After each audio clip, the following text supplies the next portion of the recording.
अस्सलाम वालेकुम। मैं आपके सामने एक मरतबा फिर और आज का जो ये टॉपिक है ये जो प्रीवियस टॉपिक था that was of course about active passive. तो उसमें मैंने जो ग्रामर के सेट रूल्स थे बिगिनर्स के लिए वो आपको बताए कि कैसे नॉर्मली एक्टिव जो है वो पैसिव में कन्वर्ट होते हैं टेंस वाइज। आज जो मैं जिस टॉपिक पे बात कर रहा हूँ ये टॉपिक जो है it's about exceptions, tricky, passive। मैं उनके बारे में बात कर रहा हूँ चूँकि एक्टिव पैसिव जो होते हैं नॉर्मली जो कॉम्पिटिटिव एग्ज़ाम्स में आते हैं तो वो इतने आसान नहीं आते, बल्कि जो ट्रिकी वंस होते हैं एग्जामिनर जो होता है he tends to design such passives in the examination or at times such passive such voices become quite difficult to handle with। तो कुछ चीज़ें हैं जो मैं कोशिश करूँगा कि मैं इनकम्पस करूँ आज की वीडियो में, उसको मैं आपके सामने एक्सप्लेन करूँ कि कैसे ये जो ट्रिकी वंस हैं अगर ये आपके सामने आते हैं तो इनको आप डील कैसे करेंगे। Let's get down to today's topic. The basic structure of active passive varies depending upon many factors like type of verb used, prepositions, gerunds, etc. Now let us understand when and why we need to use the following exceptions. Consider these two cases. The first one, Rustam completed the work. Rustam completed the work. अब इसका अगर हम passive बनाते हैं तो ये होगा कि the work was completed by Rustam. This is the first case. The second case, Raj knew Salma. Raj knew Salma. Now, if you have a look at the construction, it would be Salma was known to Raj. Salma was known to Raj. From case 1 to 2, we see that the preposition by is changed.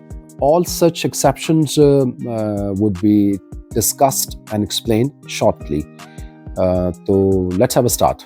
Use preposition at instead of by for the sentences with surprised, annoyed, shocked, alarmed, disappointed, displeased, distressed, astonished. If they are there in the sentence as main verbs, अगर ये main verb का काम कर रहे हैं तो ये जो मैंने आपके सामने जो words अभी बोले हैं तो इनके लिए आप by use नहीं करेंगे passive में, बल्कि आप at use करेंगे। For example, surprise, the news surprised her। तो इसका जो passive होगा that is going to be she was surprised at the news। फिर इसी तरह annoyed, the noise annoyed him। The noise annoyed him।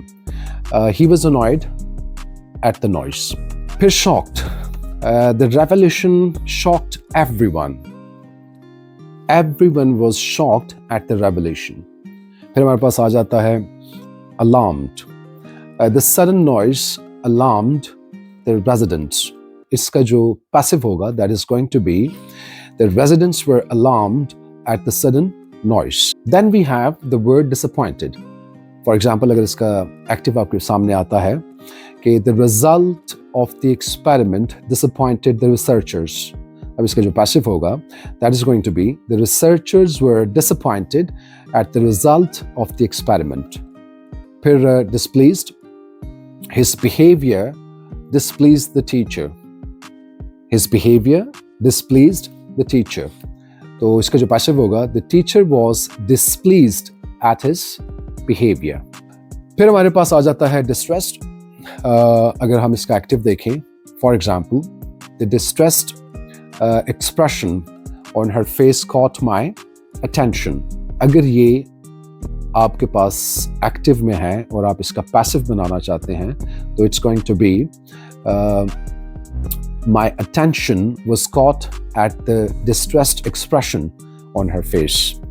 My attention was caught at the distressed expression on her face. फिर हमारे पास जो है word astonished आता है. तो अगर इसका active हमारे पास है, let's say कि the magic trick astonished the audience. The magic trick astonished the audience. तो इसका जो passive होगा, it's going to be the audience were astonished at the magic trick. अच्छा, इसी तरह use preposition to instead of by for the sentences with the married, known, obliged, if they are there in the sentence as main verbs. अगर ये जुमले में as main verb काम कर रहे हैं तो आपने by यूज़ नहीं करना, बल्कि जब ये वर्ड्स आपके सामने आएंगे तो आपने to जो होगा preposition उसको यूज़ करना है. फॉर एग्जाम्पल, अगर एक्टिव है कि सलीम मैरिड निर्मा, तो इसका जो पैसिव बनेगा कि Nirma was married to Salim, not by यहाँ पे आएगा, मैरिड टू. और इसी तरह अगर है कि यू ओब्लाइज्ड मी, और इसका अगर आप पैसिव बनाना चाहते हैं तो इसका जो पैसिव होगा, it's going to be I am obliged to you, not by you. और इसी तरह आई नो हिम, तो इसका होगा कि he is known to me. तो ये अपने जहन में रखें कि ये एक्सेप्शंस जो हैं they are there when you change from active to passive. Likewise use preposition with instead of by. मतलब आपने प्रपोजिशन विद को यूज़ करना है बाय की जगह, लेकिन कहाँ? For the sentences containing verbs like pleased, disgusted, impressed, charmed, etc. अगर ये as main verb आ रहे हैं तो आपने with use करना है instead of by. For example, अगर please word है किसी active sentence में, जैसे the surprise gift pleased her, तो इसका जो passive बनेगा she was pleased with the surprise gift. Likewise, अगर disgusted जो है ये एक्टिव में है आपके सामने, like the unpleasant smell disgusted him. The unpleasant smell disgusted him. तो इसका जो पैसिव होगा वो बनेगा कि he was disgusted with the unpleasant smell. इसी तरह word impressed अगर ये है सेंटेंस में तो, और आपके पास एक्टिव है और आप इसको पैसिव में करना चाहते हैं. फॉर एग्जांपल, अगर आपके पास इसका एक्टिव है कि हिज स्किल्स इम्प्रेस्ड एवरीवन, तो इसका जो पैसिव बनेगा वो होगा कि everyone was impressed with the skills. फिर अगर चार्म्ड है तो इसको हम एक्टिव से पैसिव यूँ करेंगे कि अगर हमारे पास ये एक्टिव में है कि the charismatic speaker charmed the audience, इसका जो पैसिव होगा वो होगा कि the audience was charmed with the charismatic speaker. Likewise, use preposition in instead of by for the sentences with the interested, absorbed, contained, etc. as the main verbs. मतलब ये जो मैंने words बोले हैं interested, absorbed, contained, ये अगर किसी active sentence में आ जाते हैं तो आपने वहाँ पे बाय यूज़ नहीं करना है, इन यूज़ करना है. For example, the lecture interested her, तो इसका जो पैसिव होगा वो होगा she was interested in the lecture. फिर इसी तरह अब्जॉर्ब्ड का अगर हम पैसिव बनाते हैं तो for example, the novel absorbed her completely. The novel absorbed her completely. अब इसका जो पैसिव होगा वो होगा कि she was absorbed in the novel completely. She was absorbed in the novel completely.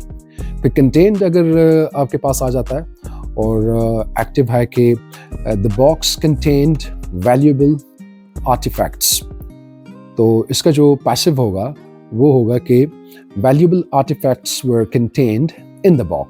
अच्छा, इसी तरह when को यूज करें कहाँ पे?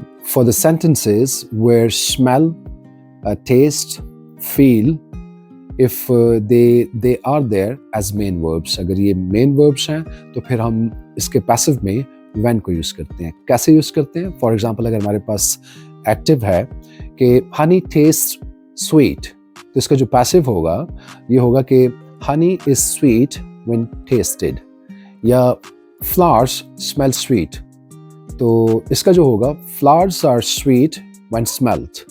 As a likewise change an imperative sentence in the active to passive. इसमें यह है कि an imperative sentence in the passive voice has the following form. इसका जो formula होगा that is going to be let plus object plus be plus past participle. तो for example अगर आपके पास active है कि carry it home, तो ये होगा let it be carried home. फिर इसी तरह do it once, तो ये होगा let it be done at once. Throw the ball, let the ball be thrown. ये इसका एक फॉर्मूला है और इस फॉर्मूले के मुताबिक हमने इसका पैसिव बनाना होता है. अच्छा, when the active voice is in the negative, the passive voice takes the form let plus object plus not plus be plus past participle. For example, do not beat the dog. Do not beat the dog. तो इसका जो passive होगा it's going to be let the dog not be beaten. Let the dog not be beaten. Note that do is not used in the passive form. मतलब यहाँ पे हम do को use नहीं करते. Instead, जैसे मैंने कहा कि let the dog not be beaten. Likewise, we can begin the passive sentence with you if we want to put emphasis on the person addressed to. मतलब अगर हमारा emphasis किस पे है, on the person addressed to. For example, help me, तो इसका आपके पास दो तरह के पैसिव आ सकते हैं. One, let me be helped, ये इसका एक पैसिव हो गया. या you are requested to help me.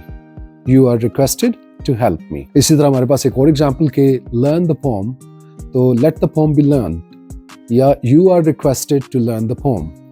Don't touch it, तो इसका जो पैसिव है ये let it not be touched, या you are warned not to touch it. अच्छा, यहाँ पे एक बात और नोट करते जाएं कि the passive form has to begin with you when the object of the active verb is not mentioned. जब object जो है of the active verb अगर ये mention नहीं है तो हम इसको you के साथ begin करते हैं. For example, work hard. Work hard. So here the active verb does not have an object. Therefore, the passive form should begin with you. For example, अगर active है कि work hard, तो इसका जो passive होगा वो होगा you are advised to work hard. Likewise, अगर active है get out, तो जो इसका passive होगा you are ordered to get out. ये था आज का एक क्विक सेशन जो कि इससे पहले जो एक्टिव पैसिव पे मैंने वीडियो बनाई थी उसमें मैंने एक नॉर्मल रूल्स के बारे में बात की थी, लेकिन इसमें तो मैं चाहता था कि मैं आपको थोड़े जो एक्सेप्शंस हैं, जो ट्रिकी वंस हैं पैसिव, उनका भी थोड़ा बहुत आपको बताऊं, क्योंकि नॉर्मली ये वाले जो आज के मैंने आपके साथ जो डिस्कस किए ये इनके बड़े ब्राइट चांसेस होते हैं एग्ज़ाम्स में, क्योंकि नॉर्मली ये थोड़े से माइंड ट्रबलिंग किस्म के मतलब पैसिव होते हैं और इनको अमूमन दिया जाता है एग्जामिनेशंस में, किसी भी किस्म के कॉम्पिटिटिव हो गए या आपके जो नॉर्मल एग्ज़ाम्स होते हैं उसमें. तो आई वांटेड कि मैं थोड़ी सी इस पे लाइट शेड करूं. अपार्ट फ्रॉम इट जो मेरे कलीग्स हैं उन्होंने भी इंसिस्ट किया था कि इस पे एक वीडियो होनी चाहिए. So I thought why not to come up with a video based on this very topic. तो जाने से पहले एज यूजुअल मैं I am very grateful to all of you कि आप लोग मुझे देखते हैं, मुझे सराहते हैं, मेरे काम को अप्रिशिएट कर रहे हैं. आपके कमेंट्स से आपके प्यार का अंदाज़ा हो रहा है. इसी तरह मुझे प्यार करते रहिए, इसी तरह मुझे लाइक करते रहिए और इसी तरह मेरे चैनल को सब्सक्राइब करते रहिए. अपने इर्द गिर्द के अजीज़ व अकारिब के साथ मेरे चैनल को शेयर करें, उनसे कहें कि इसको लाइक करें, सब्सक्राइब करें, कमेंट करें, ताकि ये चैनल और ये कम्युनिटी ये ग्रो हो और हम इसी तरह एक दूसरे के करीब रहें. इंशाल्लाह मैं एक नए टॉपिक के साथ बहुत जल्द आपके साथ दोबारा आपकी खिदमत में हाज़िर हूँगा. तब तक अपना ख़ास ख्याल रखें. अल्लाह हाफ़िज़।